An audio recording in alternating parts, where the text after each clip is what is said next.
Қаныпезер әміршіл патшалық Ресей қоғамы кезінде қазақты құрту керек, мәңгүрттендіріп шоқындыру керек, ол үшін қазаққа арақ ішкізу керек деген зымиян идеясын күн тәртібіне қойған.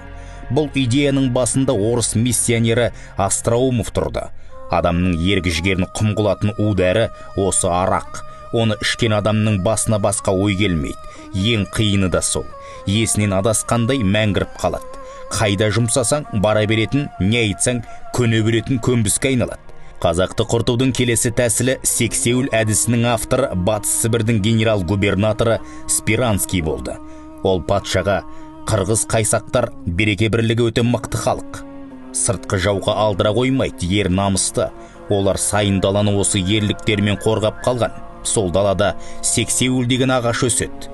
Қызуы көмірдей, балталасаң сынбайды. Тек бір-біріне соқсаң, быт-шыты шығады.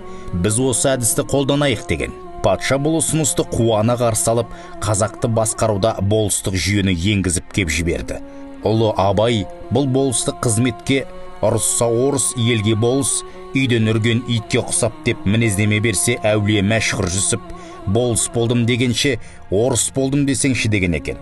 Осыдан кейін-ақ траибализм дүрбелеңі белең алды. Яғни бұл сойқан терминді ойлап тапқан орыс отаршылдары Қыпшақтың биі мен байын көтеріп, оларға шен-шекпен беріп, айлық төлетті, ал арғынның биі мен байын керісінше елемей түксіз қалдырды. Осы жүйемен қалған ру басыларының да бірін әдейі көтеріп, бірін қасақана төмендетті. Ел сеңдей соғылысты. Бұл аярлықтың бәрін көзімен көрген, әрі өзі де 18 жыл болыс болған Абай, мәз болады болысың арқаға ұлық қаққанша, шелтірейтіп орысың шенді шекпен жапқанша, қуанарлық қыз емес жылтырауық таққанға, көзі барлар ойының күлер көтін ашқанға, өзгелерді біз емес түсірмекші қақпанға деп жазыпты. Міне содан бастап қазақ арасында адалдық пен әділеттілік жоғалып, теңсіздік пен кемсітушілік орнады. Траибализм дерті ұшықты, іс насырға шапты. Біз 100-ге бөлінбей, 100-ден құралған халықпыз. Бөлінгенді бөрі жейді, төртеу түгел болса түбедегі келеді, алтау ала болса ауыздағы кетеді деп бір тудың түбінен табылған батыр бабаларымыздың ескертпе сөзін есімізден шығардық. Содан бітісі жаман қамысты су ішінде өрт алады. Туысы жаман адамды түйе үстінен ит қабат дегендей, сүрінбейтін жерден сүрініп, қателеспейтін жерден қателесіп, омақаса құладық.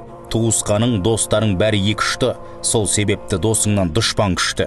Сүйсе жалған, сүймесе аянбаған, бұл не деген заманға ісім түсті деп, зобалаңды басынан өткөрген Абай атамыздың көкірегі қарсы айырылады. Бұл жазбаны дәл бүгіндер тарқатайық.